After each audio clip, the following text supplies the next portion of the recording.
Hello, Sunday school friends. I hope you are doing well and you are having some fun while you are at home. Last week we learned about how Jesus died for our sins and resurrected. When I say resurrected, it means that he came back to life on Easter Sunday. Last week we learned that Mary Magdalene actually saw Jesus after he came back to life. Over the next 40 days, Jesus was seen by many people. We are going to watch a video today about two of those people that Jesus came back to visit. These two people were disciples on their way from Jerusalem to Emmaus. Let's watch the video.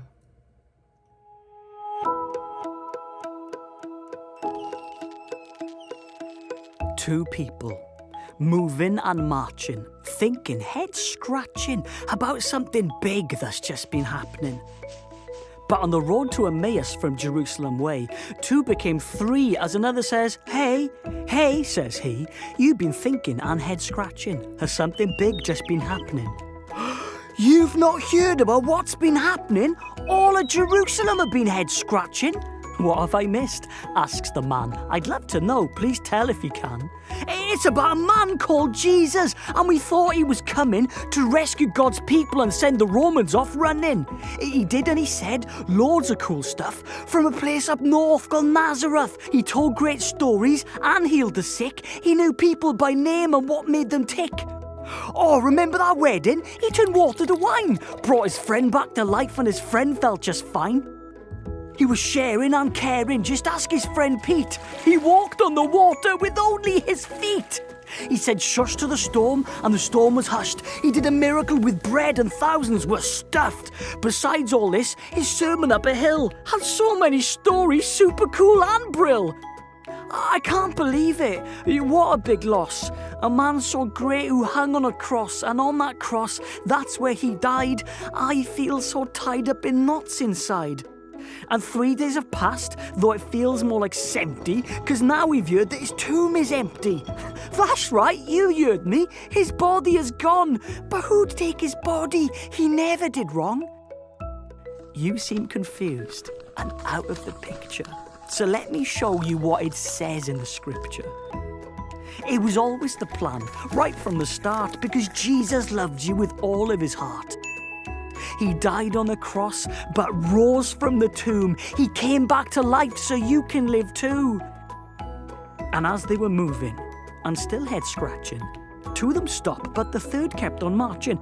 Hey, don't go, please, the two say. The sun's gone to bed, so why don't you stay? Good point, says the third. Day has turned to night. I'll stop over with you two and then grab a bite. And as they sit down to eat, they close their eyes. He thanks God for the grub, then what a surprise! The two people stare and then rub their eyes. It's Jesus, not gone, but fully alive. And before they say seconds, there's more bread going round. Jesus just vanishes. He cannot be found.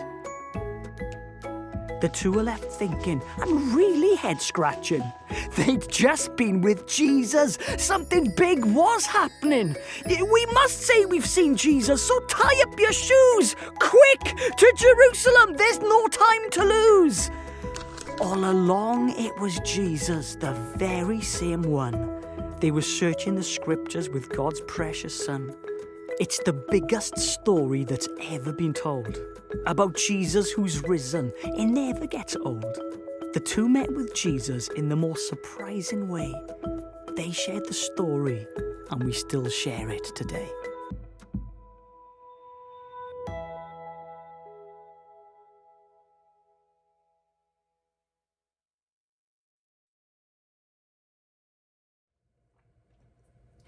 In the video, when Jesus first joined the two disciples, they did not recognize Jesus was the person with them at first. They thought Jesus was dead. Yes, they had heard stories about how Jesus died and was seen again after he resurrected and came back to life, but they did not fully believe or truly have faith in that story. They had heard about it, but sometimes it's hard to believe something that you haven't actually seen. Once Jesus sat down with them for a meal and served communion to them, then they were able to see that Jesus was right there with them. And they went and told the story to others. We are here learning about this story today because of the early sightings of Jesus and people retelling the story. When something really exciting happens in our lives, we don't just keep the story to ourselves. We run and we go tell other people the story and share it with others. This is what these disciples and other disciples that Jesus had visited did. Let's pray. Lord, please allow us to share the good news of Jesus Christ with others, just as the story has been shared with us. In Jesus' name we pray. Amen.